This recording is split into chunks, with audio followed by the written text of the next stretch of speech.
Trademark infringement is real. So what should you do in the event that somebody has infringed on your trademark? These are commonly asked questions by sellers on the Amazon platform and business owners who may have a brick and mortar store. You may feel a little bit lost and confused because you thought that by having a registered trademark, nobody would ever do anything like this. Maybe you don't have a registered trademark and you're thinking, oh my gosh, I should have had a registered trademark. So I'm going to tell you something that I was sharing with a client the other day. You can get sued if you have a trademark registration, and you can get sued if you do not have a trademark registration. So if you're somebody who's relying on common law trademark rights, and if you don't know what common law trademark rights are, then watch this video first so you can have context for this video. If you do not have a registered trademark, you're relying on common law trademark rights.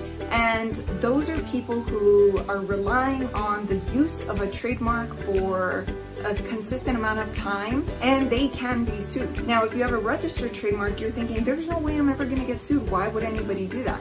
More likely than not, you're going to be the person who is suing somebody else who does not have a registered trademark. And like I've said in other videos before, sometimes people don't even know that they're trademark infringing, but you don't really care. You just care that they're trademark infringing, and you need to do something about it. You need to get them off your back, off your coattails, because you were the first one to start using your mark. You have a registered trademark and you want it to stop.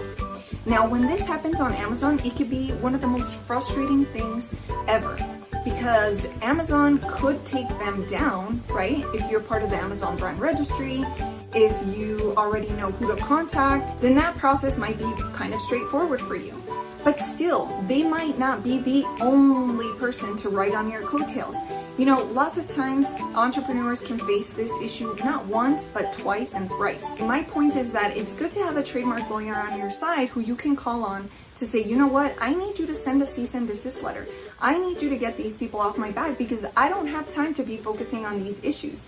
I need to be focusing on the aspects of marketing and advertising, the tasks that are going to bring in money and help me sell product, right? And so I need a trademark lawyer on my side. So if you need somebody to help you with the cease and desist process, or maybe you're on the receiving end of the cease and desist and you need somebody to defend you, then make sure you scroll down into the description below. We have helped people on both sides, and we always want to make sure that there isn't a conflict of interest, but more times than not, there is no conflict of interest. So we want to make sure that we just help you with your goals, which is to get back to doing what your business should be doing, and that is upping the revenue, you know, increasing the bottom line. So if you're somebody that likes to DIY this process and you feel completely confident that you can send a scary cease and desist letter without the help of an attorney, then make sure you scroll down into the description below where you're going to have access to your very own cease and desist letter. Now, do I recommend doing it on your own? Well, as I always say, if you feel like you are the powerhouse of your brand and you feel like you are scary enough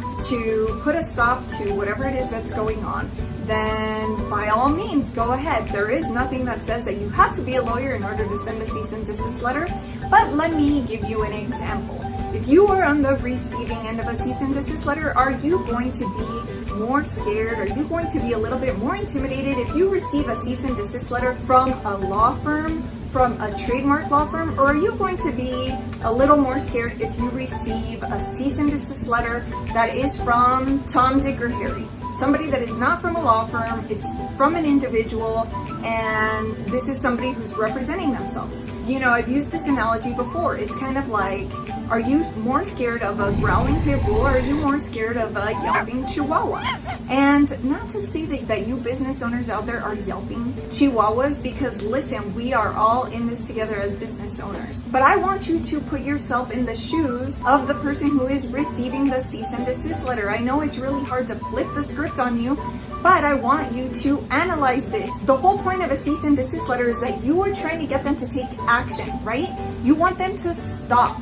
That is the action you want them to take, to stop. That is what you are trying to get that business owner to do, right? Is to stop the infringement, to stop the use of that name, to stop selling the product, to stop selling the service. If a growling pit bull comes at you and tells you to cut your crap, then that might be a little more scary than maybe an individual who really has no legal backing, no legal leg to stand on, asking you to stop what you're doing. I know the answer to that question, right? Like, which one am I going to be more intimidated by? So I just need you to answer that question yourself. But listen, I don't want to dissuade you. I just want to put the cards out, lay the cards out for you so you can analyze them and take action on whatever you think is best for you. But if you need a template, a cease and desist template, then make sure you scroll down into the description below so you can do this on your own. If you feel confident enough that you're scary, that you're bold, that you're going to get it to stop, then by all means, go ahead. And if you want to learn more about a cease and desist and the objective and, you know, maybe a different perspective, then make sure you check out this video.